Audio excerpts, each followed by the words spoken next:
What up? So as you guys see in the title, these are going to be the 5 things that I hate about my 1993 Suzuki Jimny JA11. So let's not get it twisted. I obviously don't hate the Jimny, but there is 3. I would say the first 3 things on this list I genuinely dislike about the Jimny. But besides that, it's a blast to drive as of right now. I want to take it overlanding. I want to do all those things. I want to turn up the boost. I want this to be a really fun daily, basically what my Bravo is. But this car is going to be in my possession for like 6 months or something. The Bravo, I feel like I may keep forever or I'm going to sell. So the first thing on this list is actually 4 things, but we're going to just combine them into one. So usually when you buy a car, especially these little Japanese K cars, the quirks and features are probably your favorite thing. Like my van, like the seats fold down flat, turns into a little bed.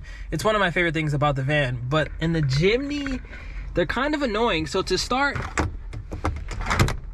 having to do this to open the hood, it's kind of annoying. Why couldn't it just be on this side? 2, it's this mirror. I think it just stands out too much. Like it sticks out way too much. I do think it's cool that it has like the little rock climber mirror right there. You can see the rocks when you're going off-roading and stuff. But in New York City, I just feel like I'm going to be driving, I'm going to be parked on like this side of the street, and someone's going to break my mirror off. And yes, I can fold it in every day, but why couldn't I just get a normal mirror like this? To continue with the interior, this little light right here, so yes, it works, but there's no center light.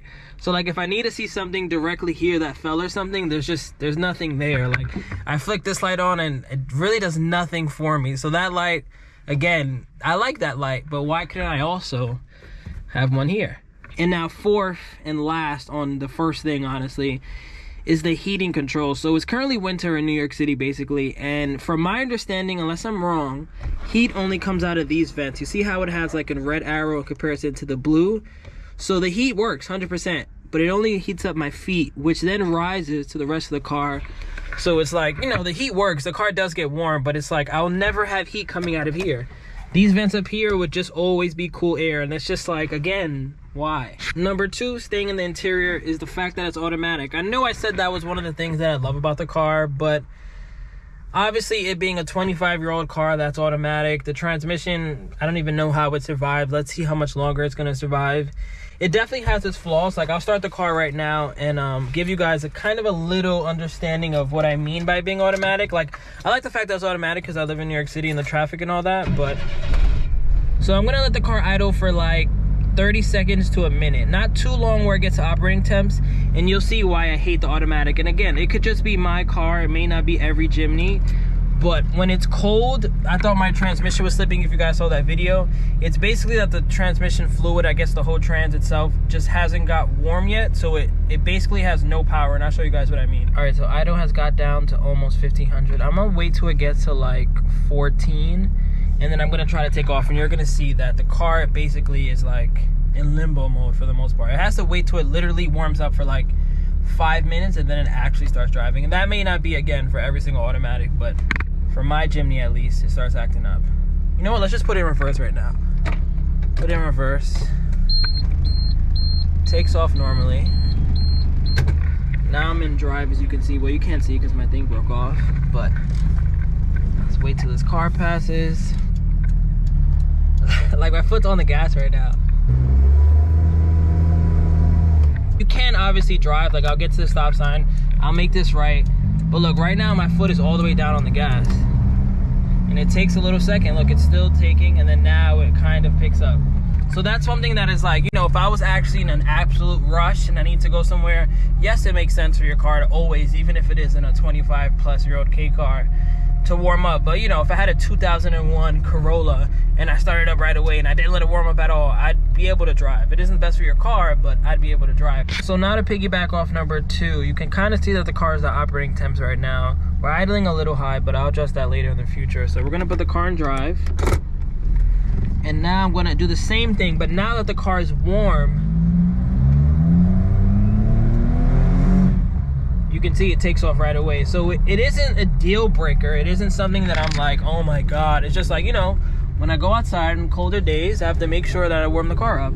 So 3rd on this list is, again, I wouldn't say a New York thing, but it's magnified because I live in New York City, and it's the ride quality / leaf springs. So this car comes with leaf springs, and combine that with New York City, just regular potholes. It isn't even like a bumpy road or anything, and it makes a ride quality a lot harsher than, I would say, maybe even a K-Truck, honestly, because like the K-Truck has at least springs in the front and then leaves in the back. This car is just leaves all around. So it's definitely something that is like, like when I was looking at Jimnys, I wanted to get a J12 just because they have the better motor. I believe they have springs all around too, correct me if I'm wrong, but you know, I was like, whatever, I'm gonna get this one. I found this one in Maryland. It wasn't too far. Shout out to Josh from A404 Imports. And I was like, whatever, I'll get it. I don't think it's gonna be that big of a difference, which I really don't know if it's that big of a difference, but the leaf springs in this car definitely make life a lot harsher. So number 4 on my list is gonna have to be amenities and options. So last week I went to a K-Truck meet and there was a Pajero there, and that Pajero had power windows all around.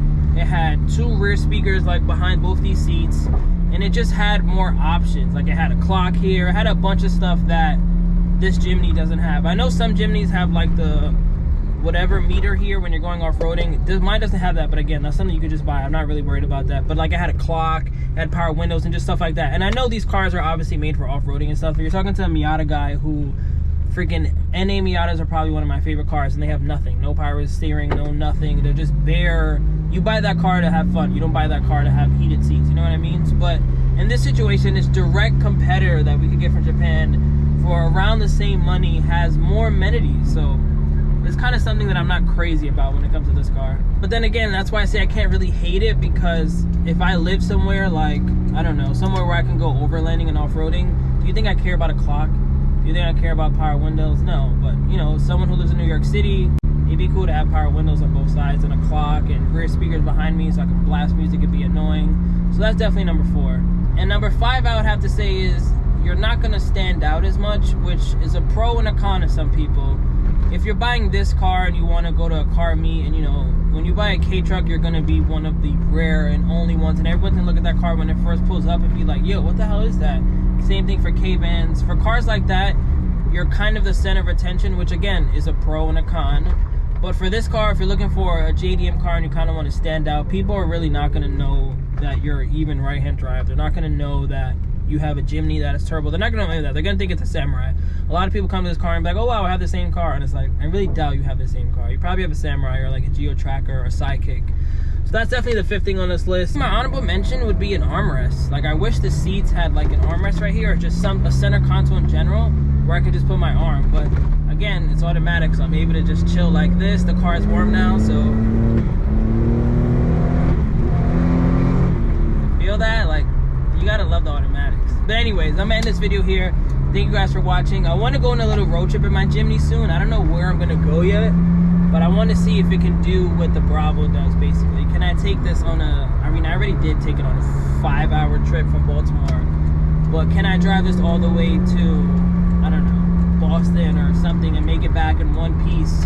But I'll probably do some maintenance before that, because again, I still really haven't done anything to it. I want to do some spark plug, distributor cap, distributor rotor, put a boost gauge, turn the boost up, and yeah, catch you guys in the next one. Peace out. If you like this video, make sure to subscribe. Road to 2,000 subscribers before 2022, and we're only like 400 away, so hit that like button, subscribe. Catch you guys in the next one. Peace.